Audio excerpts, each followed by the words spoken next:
আদরের প্রিয় সায়ন্তিকা, শুভ জন্মদিন মা। আজ তুমি 14 বছরে পা দিলে। জন্মদিনের এই বিশেষ দিনে তোমার জন্য অনেক অনেক আশীর্বাদ, অনেক ভালোবাসা আর শুভ কামনা রইল। I love you. আমি তোমাকে খুবই ভালোবাসি, আমি তোমাকে খুব মিস করি। হয়তো তুমি এটা জানো না, কিন্তু এমন একটা দিনও যায় না যেদিন তোমার সাথে কথা আমি ভাবি না, বিশেষ করে সকালবেলা। জীবনে কিছু কিছু ঘটনা ঘটে যেগুলো আমাদের কারো ইচ্ছায় হয় না। অনেক প্রশ্নের উত্তর সময়ের কাছেও থাকে না।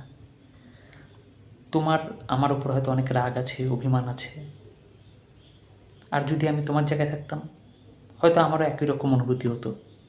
তাই তোমার কোনো অনুভূতিকেই আমি কিন্তু ভুল বলবো না। তুমি তোমার মাকে খুব ভালোবাসো, আর সেই ভালোবাসাটাকে আমি সবসময় সম্মান করি, কারণ আমিও তোমার মাকে আজও ভালোবাসি। হ্যাঁ, আজও। ভালোবাসা মানেই সবসময় একসাথে থাকা নয়। কিছু মানুষ শরীর দিয়ে দূরে চলে যায়, কিন্তু হৃদয় থেকে কোনোদিনও দূরে যায় না। তোমার মা আজও আমার প্রতিটি সকাল, প্রতিটি বাতাস, প্রতিটি নীরবতার মধ্যে বেঁচে থাকে। তোমার মা একসময় আমাকে বলতেন, সকালে তাড়াতাড়ি উঠো, শরীরে যত্ন নাও, সিগারেট ছেড়ে দাও। সেই সময় আমি তার সব কথা শুনতে পারিনি, কিন্তু 16ই সেপ্টেম্বর 2013, 2013 সালের পর আমি আর কোনোদিনও কিন্তু সিগারেট ছুঁইনি, আজও না।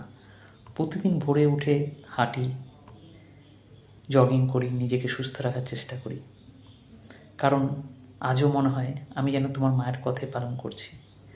ভালোবাসা মানুষকে বদলে দিতে পারে, আমি তার জীবন্ত উদাহরণ। সকালবেলা যখন জগিং করতে বেরোই, যখন প্রকৃতির মধ্যে দিয়ে যাই, প্রতিটি প্রকৃতিতে আমি কিন্তু এখনও তোমার মাকে ফিল করি। মা, আমি চাই যে তুমি তোমার মায়ের জন্য এমন কিছু করো যাতে একদিন সবাই তোমাকে নিয়ে গর্ব ফিল করে, প্রাউড ফিল করে। এটা হচ্ছে সাগরিকার মেয়ে, এরকম করে বলে। ভালো করে পড়াশোনা করো। আমি জানি তুমি মাকে খুব ভালোবাসো, আর আমি জানি ভালোবাসার জন্য মানুষ যে কোনো কিছু করতে পারে। তুমি যদি সত্যিকারে মন থেকে মাকে ভালোবাসো, আমি চাই তুমি নিজেকে এমনভাবে তুলে ধরবে আগামী দিনে যে সবাই তোমার জন্য প্রাউড ফিল করবে, ইভেন তুমিও। আমি জানি তুমি মাকে ভালোবাসো, আর তুমি সেটা করবে। নিজেকে শক্ত করে গড়ে তোলো, মানুষের মতো মানুষ হও, সৎ হও, নম্র হও, মানুষকে সাহায্য করো, নিজের সিদ্ধান্ত নিজে নিতে শেখো, কিন্তু কখনোই কোনো কঠিন মুহূর্তে আশা হারিও না। জীবনে অনেক সময় এমন অন্ধকার আসে, সেখানে মনে হয় সব কিছু শেষ, কিন্তু বিশ্বাস করো, সবচেয়ে অন্ধকার রাতের পরেই কিন্তু সূর্য ওঠে। তাই যত বড় কষ্টই আসুক, কখনো হেরে যেও না, কখনো নিজের জীবনটাকে ছোট করে দেখো না, কারণ তোমার জীবন শুধু তোমার নয়, যারা তোমাকে ভালোবাসে তাদের স্বপ্নেও তোমার মধ্যে বেঁচে থাকে। হয়তো আজ আমরা একসাথে নেই, হয়তো অনেক কথা বলা হয়নি, হয়তো অনেক ভুল বোঝাবুঝিও হয়েছে, কিন্তু সময় সত্যিটাকে একদিন নিজের মতো করে সামনে নিয়ে আসবে। আমি সেই দিনের অপেক্ষায় আছি। আমি তোমার কাছে কোনো অভিযোগ নিয়ে আসিনি, কোনো বিচার নিয়েও আসিনি, শুধু একটা কথাই বলতে এসেছি, আমি তোমাকে খুব খুব ভালোবাসি, আর সবসময় ভালোবাসবো।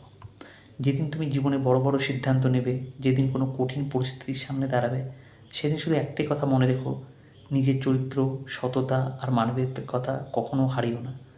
এগুলো একজন মানুষকে সত্যিকারের বড় করে তোলে। তোমার জীবনে যত বাধাই আসুক না কেন, আমি চাই তুমি সেগুলোকে হারিয়ে দাও। নিজের প্রতিদিন 1% করে উন্নতি করো। হ্যাঁ, প্রতিদিন জাস্ট 1%। তুমি তোমার নিজের বেটার ভার্সন, যেখানে তুমি নিজেকে নিজের জন্য প্রাউড ফিল করবে, নিজের একটা সেরা সংস্করণ হয়ে ওঠো। আর এমন কিছু করো যাতে তোমার মা আকাশ থেকে আসেন আর বলেন, ও আমার মেয়ে। আজ তোমার জন্মদিনে আমার সবচেয়ে বড় উপহার শুধু এই প্রার্থনা, তুমি সুস্থ থাকো, ভালো থাকো, নিজেকে ভালোবাসো, তোমার মাকে গর্বিত করো। আর যদি কোনোদিন মনে হয় তোমার একজন বাবা আছে যে আজও প্রতিদিন তোমার জন্য প্রার্থনা করে, তাহলে জেনে রেখো সেই মানুষটা আমি। আর শেষ কথা যেটা বলবো, happy birthday my dear Sayantika. তুমি আমার জীবনে একটি সুন্দর আশীর্বাদ। দূরত্ব ভালোবাসাকে কমায় না, সময়ও না। I love you, I miss you. আমি সবসময় তোমার জন্য প্রার্থনা করি, তোমার বাবা।